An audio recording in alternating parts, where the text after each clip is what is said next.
بسم اللہ الرحمن الرحیم۔ مزاج چل پڑا ہے، مالدار حضرات زکوٰۃ ادا کرتے ہیں۔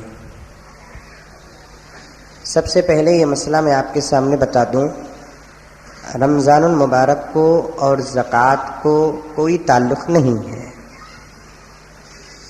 زکوٰۃ ایک الگ فرض ہے، رمضان المبارک اور اس کے روزے ایک الگ فرض ہے۔ روزے جیسے رمضان میں ایک مرتبہ فرض ہوتے ہیں، زکوٰۃ کے فرض ہونے کا کوئی وقت نہیں ہے۔ نماز کے فرض ہونے کا وقت ہے اور اس کے ادا کا وقت ہے۔ جیسے فجر میں فجر کی نماز پڑھیں گے، ظہر میں ظہر کی نماز پڑھیں گے، عصر میں عصر کی، مغرب میں مغرب کی، عشاء کی عشاء۔ اور روزے کے لیے رمضان المبارک کا انتظار کرنا پڑتا ہے، حج کے لیے ذوالحجہ کا انتظار کرنا پڑتا ہے۔ زکوٰۃ کے لیے کوئی خاص مہینہ نہیں ہے کہ زکوٰۃ رمضان ہی میں دو، زکوٰۃ رجب میں دو، زکوٰۃ ربیع الاول میں دو۔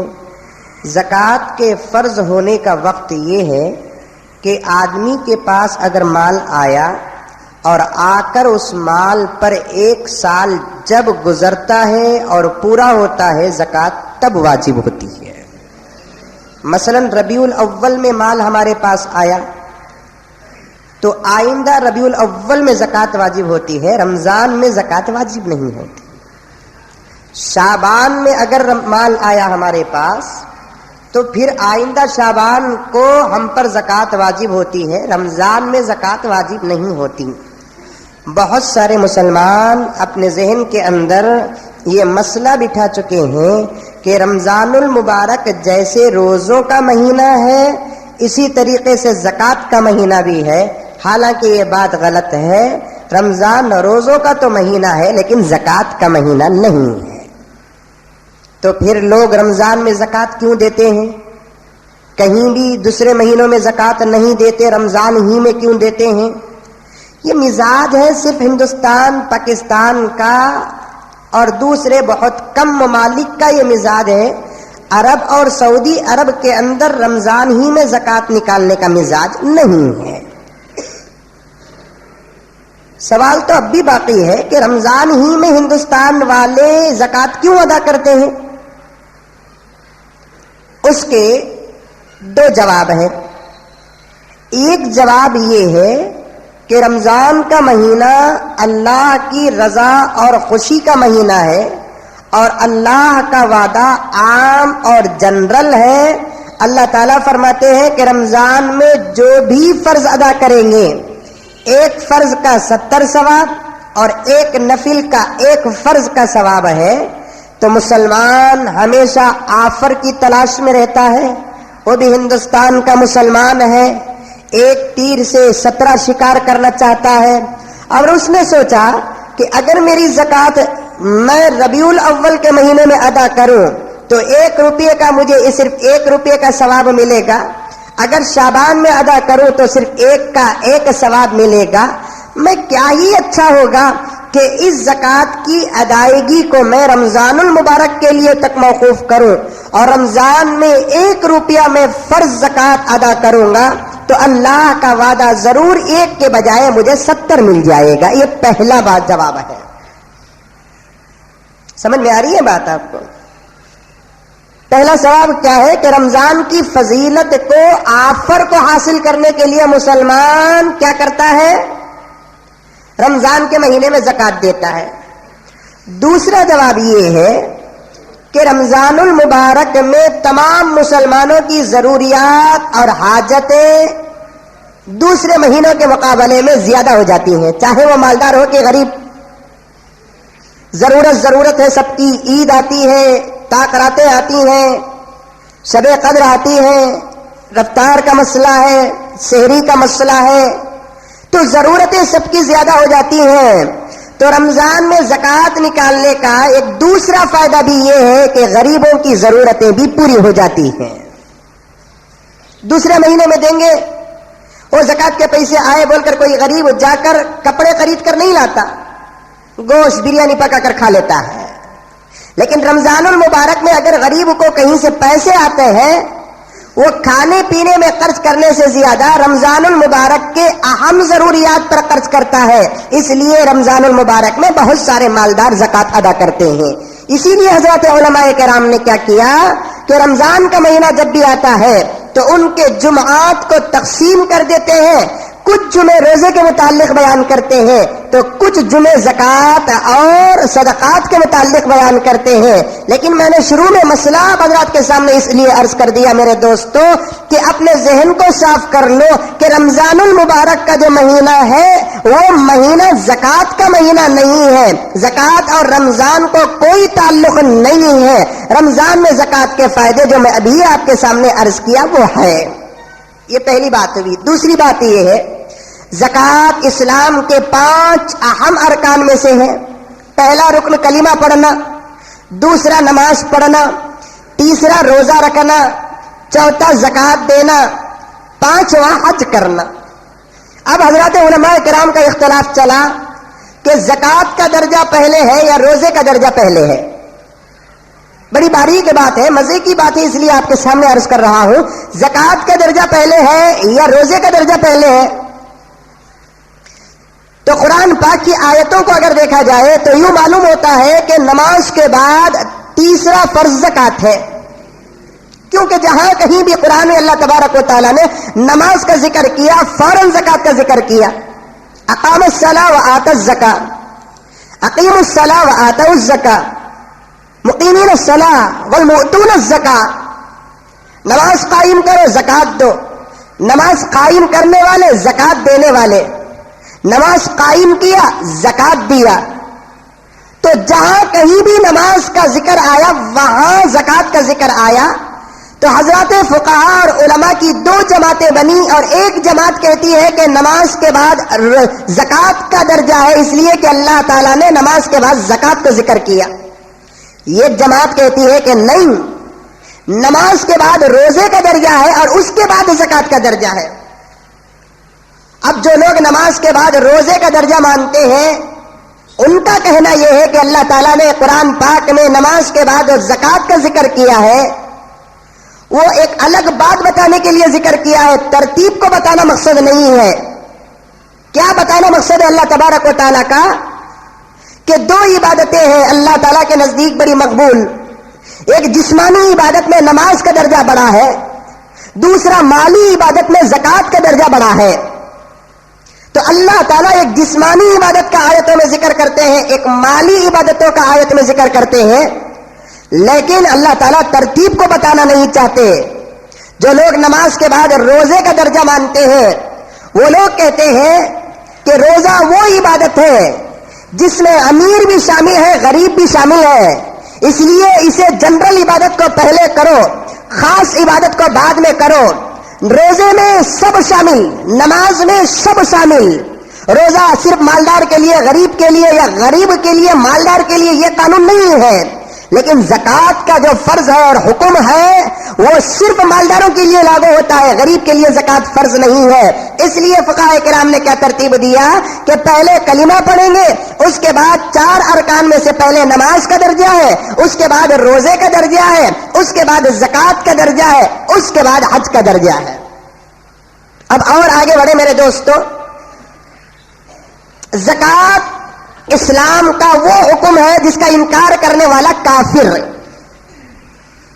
جیسے نماز کا انکار کرنے والا کافر، روزے کا انکار کرنے والا کافر، حج کا انکار کرنے والا کافر، اسی طریقے سے زکات کا انکار کرنے والا بھی کافر. ہاں اگر کوئی آدمی زکات کو مانتا ہے لیکن زکات نہیں دیتا تو وہ سب سے بڑا گنہگار ہے اور اللہ تبارک و تعالیٰ نے اس کے لیے دنیا اور آخرت میں دردناک عذاب کا حکم فرمائے ہیں کہ دنیا کے اندر بھی اسے سخت سزا ہوگی اور آخرت کی سزا تو اللہ تبارک و تعالیٰ نے قرآن پاک میں کھول کر بیان کر دیا. کیسی سزا؟ اللہ تعالیٰ فرماتے ہیں کہ والذین یکنزون الذهب والفضة ولا ينفقونها في سبيل الله فبشرهم بعذاب علیم. جو لوگ مال جمع کرتے ہیں، مالوں کو حاصل کرتے ہیں، وہ سمجھتے ہیں کہ وہ اپنے کمائی کے بدلے میں مال کو حاصل کیا. جو حضرات یہاں مالدار بیٹھے ہیں، یا میری آواز جب بھی جن کے کانوں تک پہنچے گی، ان مالداروں کا ذہن صاف کرنا چاہتا ہوں. اپنے دل کی تختی کے اندر اس بات کو لکھ کر رکھ لے، نہ وہ مال ان کا ہے، نہ وہ دولت ان کی ہے، نہ وہ عمارتیں ان کی ہے، نہ ان کے کار ان کے ہیں، نہ ان کا پیسہ بیلنس ان کا ہے. کون کہتا ہے؟ اللہ تعالیٰ کہتے ہیں کہ میرے بندے تو خالی ہے، دنیا کے اندر گیا تو خالی گیا، دنیا سے آئے گا تو خالی آئے گا. غور نہیں کرتے؟ ماں کے پیٹ سے جب نکلتے ہیں کیا لے کر آئے؟ قسمت لے کر آئے، دولت لے کر نہیں آئے. ننگے آئے، گندے آئے. اس نکلنے کی حالت میں کوئی اس بچے کو چھونے کے لیے تیار نہیں، گندگی لگی ہوئی ہے اس کے اوپر. خالی ہاتھ بن کر آیا، کپڑے نہیں اس کے پاس، ایک دم نہتا، بالکل کنگال، بے سر و سامان. اب بڑا ہوا، پیسہ کمایا، کچھ کیا. جب موت کا وقت آئے گا تو جاتا کیسے؟ صرف خالی جاتا ہے. کوئی اس کے کفن میں پیسے رکھتے ہیں؟ رکھنے والے کفن میں یاسین رکھتے ہیں، نجات کی چیٹیاں رکھتے ہیں، لیکن دولت ایک پیسہ نہیں رکھتے.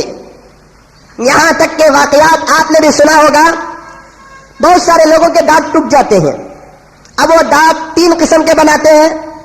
یا تو دانت ہی کے مٹیریل کا پاؤڈر سے دانت بناتے ہیں، یا نہیں تو چاندی کا دانت بناتے ہیں، یا تو سونے کا دانت بناتے ہیں. میرے پاس واقعہ موجود ہے. ایک کروڑ پتی باپ کے 4 دانت ٹوٹے اور اس کروڑ پتی نے اپنے 4 دانتوں کو سونے کے بنایا. سونے کے دانت. باپ بیمار ہوا، اسپتال گیا، باپ کا وہی انتقال ہوا، تو باپ کی میت پہ بیٹا رحم کیے بغیر کوئی بڑی مضبوط چیز لے کر میت کے منہ کو مار کر وہ سونے کے دانت نکال رہا ہے. اللہ اکبر. ارے دودھ بھی سونے کی دولت لے کر کوئی باپ کروڑ پتی خبر پہ نہیں جاتا. وہ بیٹا جس باپ کی میت پہ پڑ کے رونے والا ہے، رونا تو اس کا ایک ڈھونگ ہے. وہ بیٹا خود اس باپ کے جسم پر سونے چاندی کی ایک تار بھی رکھنا پسند نہیں کرتا. ایک فیصلہ میں نے کئی سال پہلے کیا، پوری پراپرٹی کی تقسیم ہو گئی. باپ کے ہاتھ کی انگوٹی کے بارے میں 2 بھائی آپس میں چاقو نکال لیے. دیکھا آپ نے؟ ایک بیٹا کہتا ہے جب میت پھک گئی، پھل گئی، موٹی ہو گئی، ہاتھ سے ان کا انتقال ہوا، پانی بڑھ گیا، انگوٹی نہیں نکل رہی ہے. ایک بیٹا کہتا ہے کہ ابا کو اسی انگوٹی کے ساتھ دفن کر دو، لیکن ایک بیٹا کہتا ہے کہ نہیں، ابا جان مرنے سے پہلے مجھے کہے کہ میرے مرنے کے بعد یہ انگوٹی لے لو، میں وہ انگوٹی نکال کر ہی چکوں گا، چاہے باپ کی میت کو تکلیف ہو جائے. دیکھا نہیں ہے آپ نے یہ دولت کیا ہے؟ اللہ تعالیٰ فرماتے ہیں کہ اے میرے بندے تو کنگال گیا، جب تو دنیا سے میرے پاس آئے گا بالکل نہتا لے کر آئے گا تو صرف عمل لے کر آئے گا. جب دنیا کو گیا تو قسمت لے کر گیا، دنیا سے آئے گا تو عمل لے کر آئے گا. یہ تیرے ہاتھ کا فیصلہ ہے. اچھا، ایک دم مرتے ہیں تو صرف ان کے ساتھ ان کے کفن کے 3 کپڑے، یا عورت ہے تو 5 کپڑے جاتے ہیں. حق تو یہ ہے کہ بغیر کپڑوں کے دفنایا جائے، کیونکہ خالی جانا ہے نا اسے. یہ کپڑا دنیا کے اسباب میں سے ہے، آخرت کے اشیاء میں سے نہیں ہے، آخرت کی چیزوں میں سے نہیں ہے. اس میت کو، اس مردے کو خالی نہتا ایسے ہی ننگا دفن کر دیا جائے. لیکن کپڑے کیوں پہناتے ہیں؟ کیونکہ میت ہو تو کیا ہوا، بڑا ہے تو کیا ہوا، اس کے شرم کی تو حفاظت کرنا پڑتا ہے. صرف اس کی شرم کی حفاظت کے لیے اسے کفن پہنایا جاتا ہے، ورنہ اور کوئی سبب اس کے کفن کے لیے دلیل نہیں ملتی. تو اللہ فرماتے ہیں وہ لوگ جو مال حاصل کرتے ہیں، مال کماتے ہیں اور جمع کر رکھتے ہیں، اللہ فرماتے ہیں کہ وہ مال کس کا؟ وَمِمَّا رَزَقْنَاهُمْ، میرے طرف سے دیا ہوا مال. بندہ سوچتا ہے میری محنت سے کمایا، نہیں، محنتوں کے بدلے میں اللہ تعالیٰ کسی کو دولت نہیں دیتے، عقل کے بدلے میں کسی کو دولت نہیں دیتے، حسن کے بدلے میں کسی کو دولت نہیں دیتے. جاؤ سٹی مارکیٹ کو، صبح سویرے اٹھ کر جاؤ، کتنے مزدور صبح کو اٹھ کر پسینہ بہا کر کولیاں اٹھا کر موٹے اٹھا کر پسینہ بہا کر کماتے ہیں، لیکن ان کو دن میں ملتا کتنا ہے؟ 100 سے 150 روپے ملتا ہے۔ ایک یجمان کرسی میں بیٹھ کر دکان کے اندر اے سی کے اندر ہوا کھاتے ہوئے کماتا ہے، اسے ملتا کتنا ہے؟ لاکھوں کا ملتا ہے۔ یہ کیا ہے؟ اللہ کی تقسیم ہے۔ اللہ اسے 100 روپے دے رہے ہیں محنت کرا کر، اللہ اسے بغیر محنت کے لاکھوں روپے دے رہے ہیں۔ یہ کیا ہے؟ قرآن کی آیت کی تفسیر ہے کہ وَمِمَّا رَزَقْنَاهُمْ يُنْفِقُونَ۔ میرے بندے تو یہ نہ سمجھ کہ تیری محنت کا تجھے مل رہا ہے، تیری عقل کا تجھے مل رہا ہے، تیرے حسن کا تجھے مل رہا ہے، تیری طاقت کا تجھے مل رہا ہے۔ اللہ فرماتے ہیں میرے فضل کا تجھے مل رہا ہے، میری تقسیم کا تجھے مل رہا ہے، اس کے علاوہ اور تجھے کوئی نہیں مل رہا۔ اب میرا دیا ہوا مال تیرے پاس موجود ہے، اسے تو جمع کر کے رکھ لیا۔ والذین یکنزون الذھب والفضة، سونے اور چاندی کو جمع کر کے رکھا۔ سونے اور چاندی کا معنی یہ نہیں کہ صرف سونا اور چاندی جمع کر کے رکھے، سونا چاندی پیسہ روپیہ ڈالر زمین دکان مکان جو بھی دولت کے اقسام ہیں یہ سونے اور چاندی کی تفسیر میں آ جاتے ہیں، جمع کر کے رکھا۔ ولا ينفقونها في سبيل اللہ، اللہ کے راستے میں خرچ نہیں کرتا۔ اللہ تعالیٰ فرماتے ہیں فبشرهم بعذاب علیم، اے پیغمبر ان لوگوں کو دردناک عذاب کی خوشخبری دے دیجئے۔ دردناک عذاب ہے، کیا عذاب ہے دردناک؟ یوم یعمی علیہا فی نار جہنم فتکوی بہا جباؤہم وجنوبہم وظہورہم ھذا ما کنزتم لانفسکم فذوقوا ما کنتم تکنزون۔ غور سے سنو میرے مالدار بھائیوں، جن کے پاس دولت ہے لیکن وہ بقالت میں نہ زکوٰۃ ادا کرتے ہیں، نہ صدقہ دیتے ہیں، نہ غریبوں کے ساتھ ہمدردی ہے، نہ ان کے ساتھ محبت ہے۔ قرآن کیا کہتا ہے کہ یہ دنیا کی تمہاری کمائی ہوئی دولت کا ایک ذرہ بھی جنت میں نہیں جائے گا، یہ تمہاری دولت تمہارے ساتھ حشر میں اٹھے گی۔ جو زکوٰۃ نہیں دیا، ولا ينفقون فی سبیل اللہ، اللہ کے راستے میں مال خرچ نہیں کیا، وہ دولت وہ سونا وہ چاندی یا تو سانپ کی شکل میں آئیں گے، یا تو بچھو کی شکل میں آئیں گے، یا تو عین سونے اور چاندی کی شکل میں آئیں گے۔ اللہ تبارک و تعالی اس کی دولت کو اس کی پیشانیوں میں، اس کی پیٹھ میں، اس کے جسم کے حصے حصے میں لگائیں گے، اور وہ ڈر کے بھاگتا رہے گا یہ عذاب کیوں مجھے لگ رہا ہے، مجھے کیوں چھو رہا ہے یہ عذاب۔ تو خود اللہ تعالیٰ اس دولت کو زبان دیں گے، وہ اپنے مال والے سے کہا، اپنے مالک سے کہے گا مجھے تو دنیا کے اندر محبت کرتا تھا، اب تو مجھے دیکھ کر بھاگ رہا ہے، میں کوئی غیر نہیں ہوں۔ ھذا ما کنزتم لانفسکم، میں تیرا مال ہوں جو اپنے نفسوں کے لیے تو بچا کر رکھتا تھا۔ فذوقوا ما کنتم تکنزون، تو اللہ کے راستے میں خرچ کرتا تو آج بچ جاتا۔ اللہ تعالیٰ نے تجھے عذاب دینے کے لیے جہنم کا کوئی ایندھن نہیں، تیری دولت کو تیرے لیے بنا دیے ہیں، اس کی دولت اس کے عذاب کا سبب بن جائے گی۔ زکوٰۃ نہ دینے والے کا یہ بہت بڑا گناہ ہے۔ اور ایک سوال یہاں پیدا ہوتا ہے، ایک مسلمان کے ذہن میں آتی ہے بات کہ بھائی پیسہ ہم کمائیں لیکن زکوٰۃ کیوں دیں؟ یہ اہم سوال ہے۔ اس کا جواب حضرت مولانا مفتی منور حسین صاحب دامت برکاتہم نے اپنے خطاب میں بہت اچھا دیا کہ زکوٰۃ دینے کے 3 مقصد ہے۔ ایک مقصد کیا ہے کہ زکوٰۃ دینے سے انسان کے دل سے مال کی محبت نکل جاتی ہے، اللہ تعالیٰ نکال دیتے ہیں۔ آج کس کے دل میں مال کی محبت نہیں ہے؟ انڈا بھی بھیک کیوں مانگ رہا ہے؟ وہ روٹی نہیں مانگ رہا ہے، وہ یہ نہیں کہتا کہ مجھے صبح کا ناشتہ کھلا دو، دوپہر کا کھانا کھلا دو، رات کا کھانا کھلا دو، میں کام کرنے کے قابل نہیں، محنت کرنے کے قابل نہیں۔ اللہ تعالیٰ نے مجھے اپنے فضل سے یا اپنی مصلحت اور قدرت سے مجھے اندھا بنا دیا ہے، لیکن مانگ رہے ہیں، بوڑھے بھی مانگ رہے ہیں۔ مال کی محبت کس کے دل کے اندر نہیں ہے؟ اب اس زمانے میں مال کی محبت اتنی دل کے اندر اتر گئی، اتنی دل کے اندر اتر گئی کہ وہ مال ہمارے لیے فتنے کا سبب بن رہا ہے۔ مال کی محبت دل کے اندر اترنے کی وجہ سے آپ انکار نہیں کر سکتے کہ مزمل صاحب آپ ہمارے اوپر الزام لگا رہے ہیں کہ ہمارے دل میں مال کی محبت نہیں ہے۔ میں کہوں گا کہ آپ 100% جھوٹ بولتے ہیں۔ اگر مال کی محبت نہ ہوتی تو مال کی وجہ سے کسی مالدار کی نماز نہیں چھوٹتی تھی۔ ظہر کو کیوں نہیں آ رہا ہے؟ عصر کو کیوں نہیں آ رہا ہے؟ مغرب عشاء کو کیوں نہیں آ رہا ہے؟ مال کی محبت، اسی وجہ سے اس کی نمازیں چھوٹ رہی ہے۔ حج میں تاخیر کیوں ہو رہی ہے؟ مال کی محبت ہے. اللہ تعالیٰ اس محبت کو نکالنا چاہتے ہیں ایک انسان کے دل سے. اللہ تعالیٰ چاہتے تو یہ کہہ سکتے تھے سال کو ایک مرتبہ تو پورے مال کو نکال دے, پورے مال کو, میرے دیے ہوئی پوری دولت کو اللہ تعالیٰ کے راستے میں نکال دے, پھر تجھے میں نیا مال دوں گا. اللہ تعالیٰ یہ نہیں کہتے. اللہ تعالیٰ کہتے ہیں کہ سال میں ایک مرتبہ 40 کا ایک حصہ نکال دے, تیرے اندر 2 فائدے ہو جائیں گے. ایک فائدہ یہ ہے کہ تیرے دل سے مال کی محبت نکل جائے گی, دوسرا فائدہ یہ ہے کہ حشر کا حساب آسان ہو جائے گا. صرف 40 روپے اگر کسی کے پاس ہے, وہ آدمی جس کے اوپر زکات واجب ہے, وہ صرف 1 روپیہ نکالنا ہے, 1 روپیہ. اس کے 2 فائدے ہوتے ہیں. ایک مال کی محبت نکل جاتی ہے, دوسرا فائدہ یہ ہے کہ کل قیامت میں حساب آسان ہو جاتا ہے. آج نکالتے نہیں. مال کی محبت کو نکالنے کے لیے اللہ تبارک و تعالیٰ نے زکات کا حکم دیا. اللہ تعالیٰ امتحان لینا چاہتے ہیں مال دے کر. اسی لیے مالداروں کا حساب کل قیامت میں غریبوں کے مقابلے میں بہت سخت ہوگا, بہت سخت ہوگا. اللہ کے رسول معراج کو گئے, واقعہ سنو غور سے. اللہ کے رسول معراج کو گئے. اللہ کے رسول صلی اللہ علیہ وسلم نے دیکھا کہ 2 مسلمان آپس میں بات کر رہے ہیں, ایک غریب ایک مالدار. اللہ تعالیٰ نے غریب کو مالدار کے مقابلے میں 400 سال پہلے جنت کے اندر داخل کر دیا. وہ بھی دنیا کے سال نہیں, آخرت کے سال.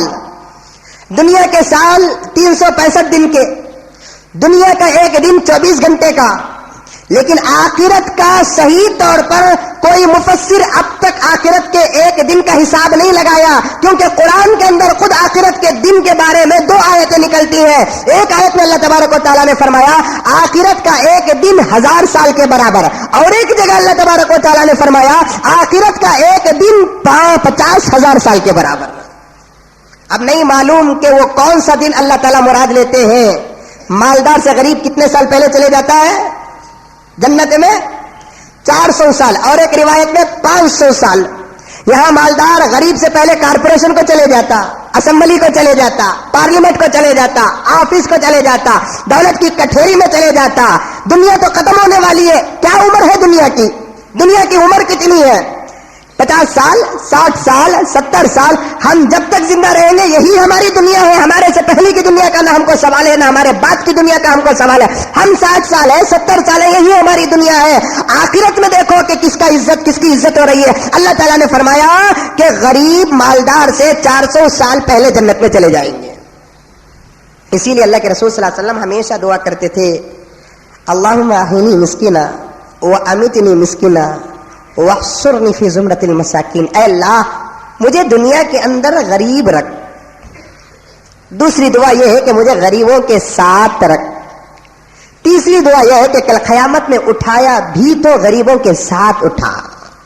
کبھی ہم نہ کرے دعا غریب رکھ اللہ, کب بھی دعا کرے حلال کی حرام کی ہر قیامت در گھسیٹ بیر گٹلی یا کبھی کا قصہ. مال آیا تو بس.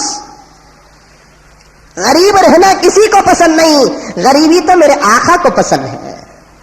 غریبی آقا کی سنت ہے. اللہ تعالیٰ کے دربار میں دعا کرتے ہیں کہ اے اللہ مجھے دنیا کے اندر غریب رکھ, اور میرے دوست بھی کسے بنا؟ غریبوں کو بنا. غریبوں سے ہماری دوستی ہے نہیں ہے. مالدار بھی اگر دوستی کرا تو مالدار سے کرتا, غریب سے نہیں کرتا. چلو اگر غریب مالدار سے دوستی کرا تو چلو بھی کتنی فائدہ ہو جائے گا, انہیں چھوٹا انہیں بڑا. اس کے ساتھ رہا تو چائے مل جائے گی, اس کے ساتھ مل جائے تو کھانا مل جائے گا, اس کے ساتھ مل جائے تو کپڑا مل جائے گا, اس کا تو اس سے فائدہ لگا ہوا ہے. لیکن یہ مالدار بھی نہیں سوچتا کہ میں اگر کسی غریب سے شادی کروں تو میری سوسائٹی میں کیا عزت رہ جائے گی, میں کس سے دوستی کروں, میں بھی مالدار سے دوستی کروں. مالداروں کی دوستی مالداروں سے ہی ہوتی ہے. غریبوں سے دوستی کرنا انبیاء کی سنت ہے. نوح علیہ الصلوۃ والتسلیم کی قوم نے کیا کہا ہے؟ نوح ہم تم پر ایمان کیسے لے کر آئے جبکہ آپ کے اطراف ہمیشہ رذیل لوگ رہتے ہیں. ہم کیسے ایمان لے کر آئے آپ کے اوپر؟ آپ کے اطراف تو ہمیشہ رذیل لوگ رہتے ہیں. قوم نوح نے رذیل سے غریب مراد لیا. اللہ تبارک و تعالیٰ نے کہا کہ رذیل غریب نہیں ہے. رذیل غریب نہیں ہے, رذیل وہ ہے جس کے پاس ایمان نہیں ہے. حضرت مولانا مفتی شفیع صاحب نے لکھا ہے, میں نے پہلے بھی عرض کیا, رذیل وہ ہے جو دین بیچ کر دنیا کماتا ہے. حسن بصری نے کیا کہا؟ رذیل وہ ہے جو دوسروں کے واسطے اپنے دین کو برباد کرتا ہے. اس تعریف میں ہم کتنے شامل ہو جاتے ہیں, ہمارے اندر کتنی رذالت ہے. ایمان رہ کر بھی ایمان نہیں, اگر ایمان بھی ہے تو اس ایمان کو بیچ کر دنیا کماتے ہیں, دوسروں کے واسطے اپنی دنیا کو آخرت کو خراب کرتے ہیں. تو ہم سے بڑا رذیل کون ہے؟ رذیل غریب نہیں, غریب تو خدا کا دوست ہے. حدیث میں آتا ہے کہ غریب پر روزانہ 500 مرتبہ اللہ تبارک و تعالی رحمت کی نگاہ ڈالتے ہیں. 500 مرتبہ. اللہ کے رسول صلی اللہ علیہ وسلم کی دعا تھی کہ اللہ مجھے غریب رکھ, غریبوں کے ساتھ رکھ. دوستی کرے تو غریبوں کے ساتھ کرو تاکہ تمہارے سے اسے فائدہ ہو جائے اور اس کی دعا سے تمہارا فائدہ ہو جائے. لیول دیکھتے ہیں آج کے مسلمان. نہیں حضرت, اس کے ساتھ دوستی کرے تو کیا لیول ہے؟ میں تو یہی کہتا ہوں اللہ تعالیٰ اگر دولت دیا ہے تو اپنی اولاد کی شادی غریبوں سے کرو. بیٹا ہے تو بہو کو غریب سے لے کر آؤ, بیٹی ہے تو داماد غریب سے لے کر آؤ. شادی بھی ہو جائے گی, غریب کی دنیا بھی سنور جائے گی. نہیں, انہوں کروڑ پتی, انہوں لکھ پتی ہے تو ان کا سمدن کروڑ پتی ہونا. ایسے تلاش کرتے ہیں.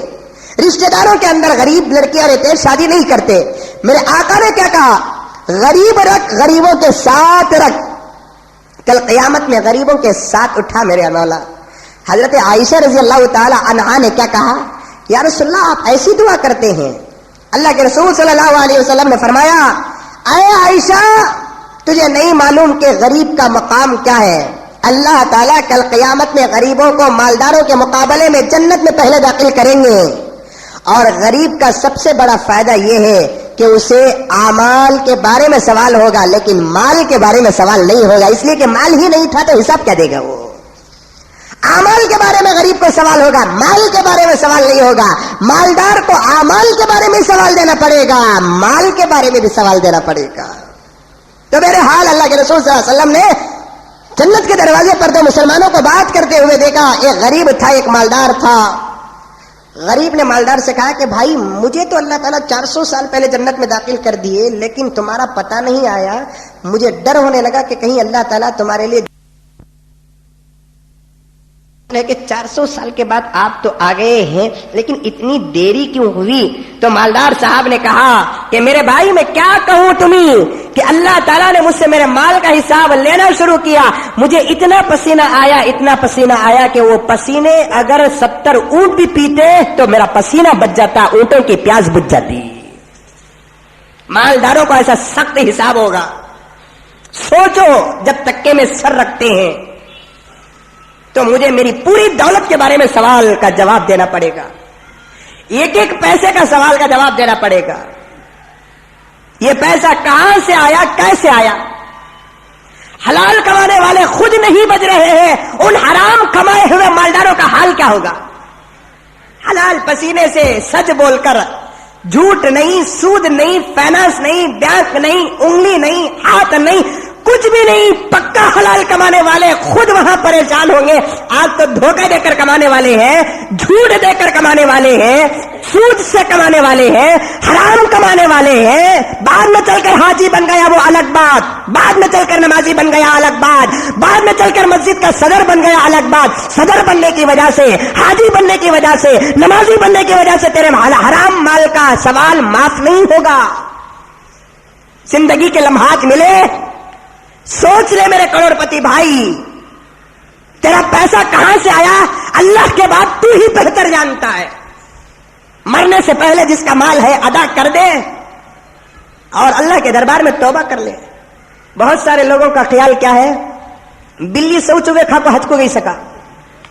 جوانی میں کمانے کے دور میں کمانے جب لکھتے ہیں, کما رہے زمینیں ہڑپ کر کے, ترازو کے پلڑوں کو ادھر سے ادھر کر کے, جھوٹ بول کر, ایک ایک سیٹ کو 4 آدمیوں کو بیچ کر جتنا دھوکے سے کما سکتا ہے اتنا کما لیا. اس کے بعد داڑھی بھی چھوڑ لیا, نمازی بھی بن گیا, حج کو بھی گیا, مسجد، مدرسے، عیدگاہ، قبرستان سب کا ذمہ دار بھی بن گیا. اب دل کے اندر یہ تسلی کر لیا کہ اب میں نمازی ہوگا نا، میں حاجی ہوگا نا، اللہ مجھے بائی پاس سے جنت کو بھیج ڈالیں گے. نہیں، حضرت یحییٰ رحمۃ اللہ علیہ فرماتے ہیں مال سے بدتر دنیا کے اندر اللہ تعالیٰ نے کسی چیز کو پیدا نہیں کیا. حلال ہے تو سوال ہے، حرام ہے تو عذاب ہے. سوچو کیا کیا جملے اللہ والوں نے کہا. مال سے خطرناک کوئی چیز نہیں. حلال ہے تو سوال ہے، حلال ہے تو سوال ہے، حرام ہے تو سوال ہی نہیں. تو آگو کان دیکھو، تیرا بھی وقت بے کر، میرا بھی وقت بے کر. تیرا 1 سے 21 تک پورا حرامی ہے، تو حسابی دینے کو جا جہنم کو. حرام بھی مصیبت، حلال بھی مصیبت. اس مصیبت سے بچنے کا راستہ کیا؟ اللہ کے راستے میں اپنے مال کو خرچ کرو، اللہ کے راستے میں اپنی دولت کو قربان کرو. اسی لیے یہ مال جو ہے نا، جب آتا ہے آدمی کے پاس، بڑھتا ہے تو سب سے پہلے اس کے اندر شیطان بخالت بھر دیتا ہے. اسی لیے بڑے بڑے مالداروں کو دیکھو آپ، ایک جیب میں 100 روپے کا چلر ہے، ایک غریب پوچھتا ہے تو 2.5 روپے اٹھا کر دے دیتے ہیں. لیکن ایک آدمی کے پاس 1 کروڑ روپے ہے تو 100 روپے میں 2.5 روپے کا جو درجہ ہے، 1 کروڑ میں 2.5 لاکھ کا وہی درجہ ہے نا. 100 کو 2.5 روپے کا تو 1 کروڑ کو 2.5 لاکھ روپے. 1 کروڑ میں 2.5 لاکھ روپے کا جو حصہ ہے، 100 روپے میں 2.5 روپے کا وہی حصہ ہے. لیکن 100 روپے کے 2.5 روپے نکال دیتا ہے، فوراً نکال دیتا ہے، کیونکہ پیسہ کم ہے، دل بڑا ہے. لیکن جب 1 کروڑ روپے آ گئے تو 2.5 لاکھ روپے نہیں نکالتا، اس لیے کہ پیسہ زیادہ ہے، دل چھوٹا ہو گیا ہے. پیسہ بڑھ رہا ہے، دل چھوٹا ہو رہا ہے. پیسہ کم رہے گا، دل بڑا رہے گا. اللہ تبارک و تعالیٰ نے اس دل کو بڑا کرنے کے لیے کہا کہ میرے بندے، تیرے احکامات میں سے ایک فرض حکم یہ ہے کہ تو زکوٰۃ نکال. زکوٰۃ نکالنے کے فائدوں میں سے ایک فائدہ کیا ہے کہ انسان کے دل سے مال کی محبت نکل جاتی ہے. ایک حدیث میں ہر سال آپ کے سامنے سناتا ہوں، آپ بھول جاتے ہیں لیکن مجھے یاد رہتا ہے. اللہ کے رسول علیہ الصلوۃ والتسلیم نے فرمایا قیامت کے قریب کچھ لوگ کعبے میں داخل ہوں گے، اچھی سواریوں میں داخل ہوں گے، اچھے لباسوں میں داخل ہوں گے، بہترین کھا کر داخل ہوں گے، کعبے کے دروازے تک بھی پہنچیں گے، دروازے کو پکڑ کر دعا کریں گے. اللہ کے رسول نے فرمایا قسم اس ذات پاک کی جس کے قبضے میں محمد کی جان ہے، وہ محمد کہتا ہے ایسے لوگوں کی دعا وہاں بھی قبول نہیں ہوگی.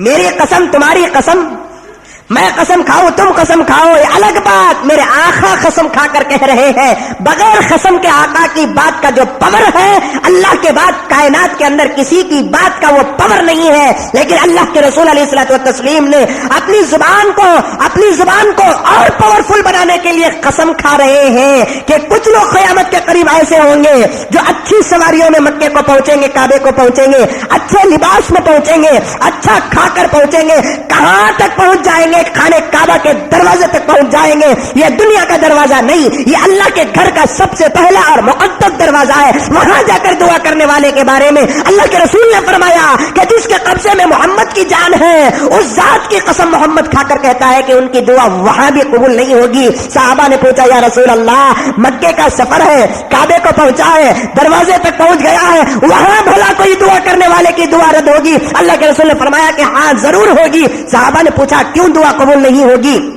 اللہ کے رسول نے فرمایا اس لیے کہ وہاں جا کر دعا کرنے والوں کے دلوں کے اندر اللہ اور اس کے رسول کی نہیں، دنیا کی محبت ہوگی. ہے نہیں ہے دنیا کی محبت. کیسے نکالے؟ اللہ کے راستے میں خرچ کرتے رہو، نکلتے رہے گی. یہ پہلا مقصد. مال نکلے گا تو دل سے محبت کم ہو جائے گی. دوسرا مقصد کیا ہے کہ اللہ تعالیٰ بخل کو ختم کر دیتے ہیں، دینے والے آدمی کے بخل کو ختم کر دیتے ہیں. تیسرا فائدہ یہ ہے کہ زکوٰۃ کے نکالنے کا کہ معاشرے کی اصلاح ہو جاتی ہے. اللہ تعالیٰ نے 2 جماعتیں پیدا کی ہے نا، ایک مالدار جماعت، ایک غریب جماعت. اب اللہ تعالیٰ نے ایک دوسرے کے ضرورتوں کو ملا دیا. غریب کی ضرورت کیا ہے؟ مال. مالدار کی ضرورت کیا ہے؟ خدمت. مالدار یہ نہیں سوچ سکتا کہ میں مالدار ہوں، میرا ہر کام میں سب کچھ میں کر سکتا ہوں. نہیں، اس کی مالداری میں اللہ کے فضل کے بعد سب سے پہلے اگر کسی کا ہاتھ لگتا ہے تو وہ غریبوں کا ہاتھ لگتا ہے. ایک کروڑ پتی کی فیکٹری چل رہی ہے، جس فیکٹری سے اس کروڑ پتی کو کروڑوں روپے کا فائدہ ہو رہا ہے. اب اس فیکٹری سے اسے کروڑوں روپے کا فائدہ جو ہو رہا ہے، تنہا اس کی وجہ سے نہیں ہو رہا ہے، غریبوں کی محنت کا اس میں اثر اور دخل ہے. یہ غریب نہ ہوتے تو کیا ہوتا؟ اگر جوتا ٹوٹ گیا، اسے سینا نہیں آتا، جوتے کے سینے پر غریب کی ضرورت آ گئی ہے. ڈائریکٹ اپنے ہاتھوں سے چاول بناتا نہیں، بلکہ اس کے بنانے پر غریب کی ضرورت پڑتی ہے. یہ کپڑے دھوتا نہیں، اس کے دھونے پر غریب کی ضرورت پڑتی ہے. اس کے ہر کام میں اللہ تبارک و تعالیٰ نے ایک دوسرے کی منفعت رکھا. غریب کی ضرورت مال ہے، مالدار کی ضرورت غریب ہے. اللہ تعالیٰ نے مالدار سے زکات نکال کر معاشرے کے اندر کیا کرنا چاہتا ہے؟ ایک خوشحالی لانا چاہتا ہے. آج ساری دنیا کے جو بھی حکومت کی کرسی میں بیٹھنے والے ہیں، بیٹھنے سے پہلے ایک دعویٰ کرتے، ایک نعرہ لگاتے ہیں کہ ہم اپنے علاقے اور کانسٹیٹیوٹی سے کیا کریں گے کہ غربت کو دور کر دیں گے. مزمل کا کہنا ہے چاہے وہ صدر ہند ہو، چاہے وہ وزیر اعظم ہو، چاہے وہ چیف منسٹر ہو، چاہے وہ کاؤنسلر ہو، کسی کے بس کی بات نہیں ہے کہ دنیا سے غربت کو نکال دے، کیونکہ اللہ تعالیٰ نے غریبوں کا وجود رکھا ہے اور غریب قیامت تک رہیں گے. اور دوسری بات، غریبوں کے اندر خوشحالی لانے کا ایک ہی طریقہ ہے، وہ ہے مسلمانوں کی زکات. اس کے علاوہ غریب کبھی خوش نہیں ہو سکتا. اللہ تعالیٰ نے غریب سے مال نکال کر کیا کر دیا؟ مالدار سے مال نکال کر غریب کو دے دیا. معاشرے کی اصلاح ہو جائے گی. ابھی میں نے کتاب کے اندر دیکھا، مال نہ ہو تو غریب کے ایمان میں خطرہ بھی پڑ جاتا ہے. مال نہ ہو، غریب کی عزت میں خطرہ بھی پڑ جاتا ہے. مالداروں کو چاہیے کہ اپنے غریب بھائیوں کی ایمان کی حفاظت کی بھی فکر کرے، کیونکہ آدمی غریب ہو جاتا ہے تو مجبور ہو جاتا ہے. اسی لیے کتنی مجبور عورتیں اپنی غربت کو مٹانے کے لیے اپنی عزت کا دھندا کرتی ہیں. آپ جانتے ہیں مسلمان عورتیں عزت کا دھندا کرتی ہیں، اپنے جسم کو، ضمیر کو غیروں کے حوالے بیچتی ہے. ان کو خواہش نہیں بیچنے کی، ان کو خواہش نہیں ہے. ان کے اندر بھی عزت نام کی ایک چیز ہے. کبھی کسی عورت کو پکڑ کر پوچھو، کسی جوان بہن کو پکڑ کر پوچھو جو بسٹانوں میں چن کھاتی پھرتی ہے، مجسٹک میں چن کھاتی پھرتی ہے، دوسرے علاقوں میں پھرتی ہے، دیکھنے والے مسلمان دیکھ کر مجھے فون کرتے ہیں کہ مولانا یہاں یہ ہو رہا ہے، وہاں ہو رہا ہے. میں نے کہا کہ کچھ نہیں کر سکتے. پکڑو کسی لڑکی کو، پوچھو کہ اللہ تعالیٰ نے تجھے جوانی دی ہے، تو مسلمان ہے، محمد کے غلام ہے، اس راستے پر کیوں اتری؟ اس راستے میں کیوں اتری؟ کیونکہ میں پوچھا ہوں. 4 نوجوانوں کو ساتھ رکھ کر ایسے 2-3 لڑکیوں کو پکڑ کر میں نے پوچھا، تیری جوانی، تیری خوبصورتی، تیری عزت، تیرا خاندان اس راستے پر کیوں؟ ایک لڑکی نے کیا جواب دیا معلوم؟ ان کانوں نے سنا. زکات کا مفہوم بتا رہا ہوں. ان کانوں نے اس جسم فروش عورت کی آواز کو سنا. اس عورت نے کہا کہ حضرت ہم نہ بھی عزت ہے. آج آ گئے پوچھنے کے لیے. میری جیسے گھر کے اندر 5 لڑکیاں موجود ہیں، میرا باپ بیمار ہے، کون ان کا دیکھ بھال کرنے والا؟ کون ان کی مدد کرنے والا؟ کون؟ مجھے نہیں. میں گندی ہو گئی، گندی نالی کی کیڑے بن گئی. میرے 4 صحیح سلامت بہنوں کو شادی کرنے والا کوئی معاشرے کا مالدار ہے؟ کوئی تمنگر ہے؟ گو کھانے والے مالدار ملیں گے، حرام کھانے والے مالدار ملیں گے. بہو کی پلنگ میں انہیں نہیں سوتا، بیٹے کو سلانے کے لیے بہو کے بابا کے پاس بھیک مانگنے والے مالدار ملیں گے. اتنی دولتوں کے سائے پر 4 غریب لڑکیوں کو پالنے کی جس مالدار کے پاس طاقت نہیں ہے، اس مالدار کے مال پر آسمان و زمین کے فرشتے کھکار کر تھوکتے ہیں. اللہ نے زکات کا جو انتظام کیا، غریبوں کی عزت اور آبرو اصلاح معاشرہ کے لیے کیا.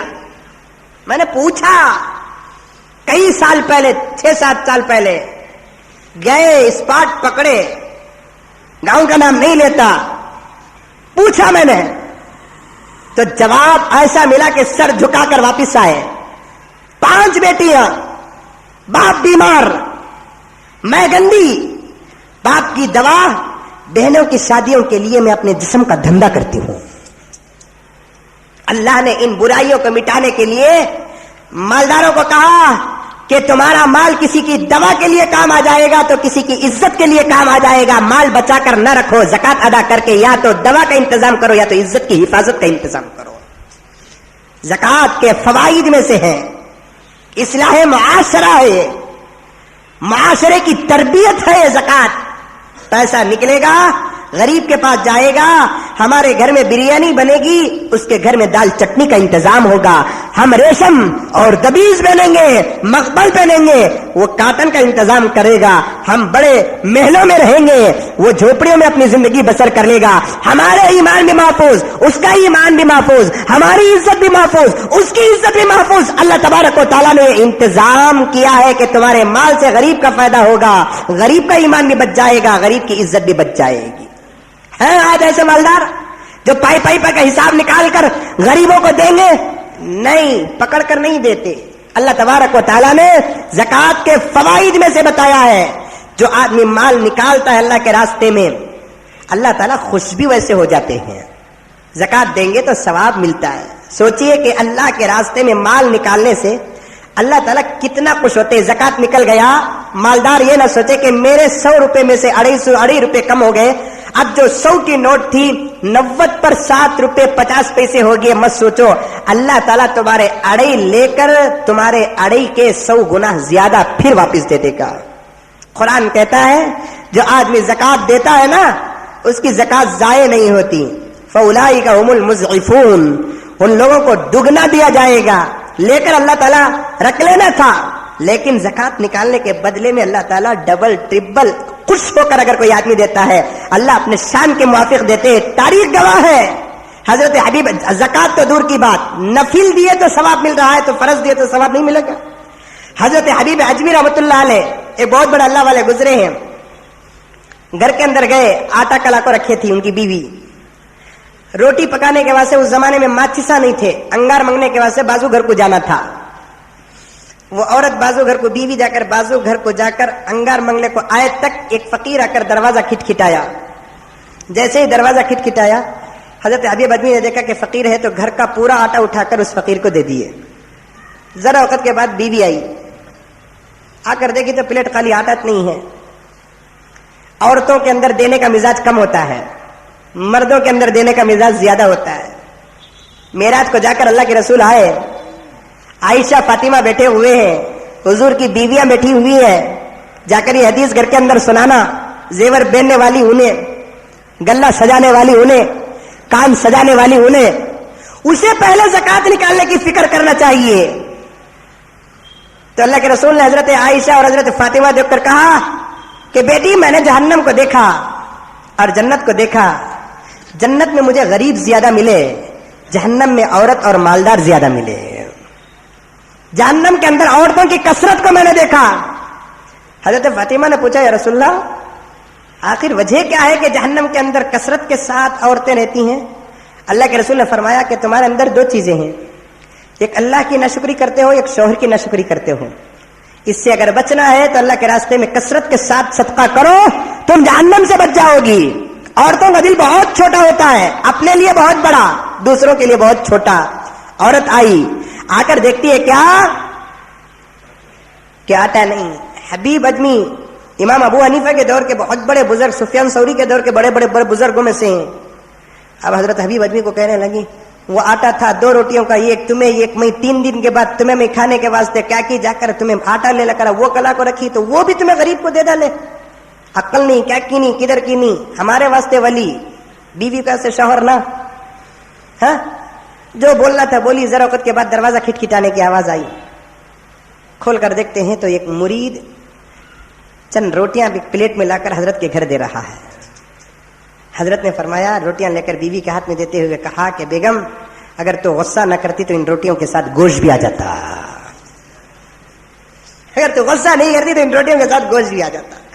کتنا بھروسہ تھا ان لوگوں کو کہ ہمیں اللہ کے راستے میں دیں گے، اللہ تعالیٰ ہم نہ دیں گا، ہم نہ نہیں. ارے معمولی ایک کاؤنسلر کو کی، ایم ایل اے کو کی، ایک منسٹر کو کی، ایک توپ کو کی، ایک سرما کو کی، ایک پیپسی پلا دے تو ہمارا ایک لون سینکشن ہو جائے گا بول کو اس گرے ہوئے سے بھروسہ کرتے ہیں. اللہ سے کیوں بھروسہ نہیں کرتے میرے دوستو؟ ایک چا پلا کر اس آدمی سے سیاست دان پر بھروسہ ہے، 2.5 روپے نکال کر کے خدا کی ذات پر بھروسہ نہیں. اللہ کا خزانہ کتنا بڑا ہے معلوم؟ حدیث میں آتا ہے اللہ کے رسول صلی اللہ علیہ وسلم نے خود واقعہ بیان کیا کہ حضرت سلیمان علیہ الصلوۃ والتسلیم کے زمانے میں ایک عورت کا فیصلہ حضرت سلیمان کے پاس آیا. وہ عورت بھی روٹی پکانے کے لیے آٹا کرانے کے لیے سکا آٹا رکھی تھی. زور سے ہوا آئی, پورا آٹا اڑ گا, سیدھا انہیں حضرت سلیمان کے پاس آئی, کیونکہ بادشاہ ہیں, نبی ہیں, منصف ہیں, عادل ہیں, پیغمبر کے بیٹے بھی ہیں. آ کر کہنے لگی کہ سلیمان میں سنی کہ تمہیں بڑے اچھے اچھے فیصلے کرتے ہیں, بول کر میرا بھی فیصلہ کرو. کیا ہوا؟ میں روٹی پکانے کے واسطے آٹا رکھی تھی, ہوا آ کر وہ آٹا اڑ گیا, میرے اور ہوا کے درمیان فیصلہ کر رہا ہوں. اب کون سا لڑکوں پکڑو, بارش کو بے پرش نہیں ہوا بول کو کریں گے انہیں. کیا ہے اللہ والوں کا انصاف کائنات کی ہر مخلوق پر چلتا تھا. حضرت سلیمان سوچے یہ کہاں کا فیصلہ, ہوا کو بلانا, اسے پوچھنا, اسے پوچھنا, 1000 درہم اٹھا کر اس بڑھی کو دیے, جا تو لے کو چل جا, تیرا آٹا 1 درہم کا رہیں گا, لیکن تجھے 990 پر 9 درہم زیادہ ملے, جا. اب انہیں لے کو خوش ہو گئی. تو راستے میں حضرت سلیمان کے ابا حضرت داؤد ملے, پوچھے میرے بیٹے کے گھر سے تو آ رہی ہے؟ ہاں. ایک فیصلہ لے کر گئی, یہ فیصلہ تھا, پورا قصہ سنا ہے, تمہارے بیٹے مجھے 1000 درہم دیے. تو حضرت داؤد بولے 1000 درہم جو نکالے میرے بیٹے وہ صدقہ ہے, لیکن فیصلہ نہیں ہے, بیٹے کو کہو کہ فیصلہ انصاف کا کرے. قرآن نے کہا نا انصاف کے ساتھ رہو, انصاف کا فیصلہ کرو. میرا بیٹا تم نے جو 990 پر 9 درہم زیادہ دیا وہ اس کا صدقہ ہے. تو فیصلے کے لیے گئی ہے, جا کر کہو کہ داؤد نے کہا ہے کہ فیصلہ انصاف کا کرے. ہوا کو کیا ضرورت تھی کہ تیرے آٹا اڑا دے؟ اب باپ کا حکم تھا, پھر بڈھی آئی. حضرت سلیمان سے کیا رہے, پھر بھی مصیبت آتی نا, یہ اب کیا لے کر آتی کی نا. اے سلیمان, تمہارا ابا نے کہا کہ تمہارا انصاف سیدھا نہیں ہے, انصاف سیدھا کرو. حضرت سلیمان اب انصاف کرنے, باپ کا بھی حکم ہے, انصاف کا مسئلہ آ گیا ہے. حضرت سلیمان علیہ الصلوۃ والتسلیم نے ہوا کو بلایا, چلتی تھی نا حکومت. ہوا کو بلا اور کہا کہ اے ہوا, تو نے اس بڑھیا کے آٹے کو کیوں اڑایا؟ ہوا نے کہا کہ اے سلیمان, اس میں میرا قصور نہیں ہے, جبرائیل نے مجھے حکم دیا کہ فلاں گاؤں کو تباہ کرو, میں اس تباہ کرنے کے لیے گئی تو اس کا آٹا بھی اڑ گیا. حضرت سلیمان نے حضرت جبرائیل کو بلایا, اے جبرائیل تم نے ہوا کو حکم دیا, ہاں, اس کا آٹا ضائع ہو گیا.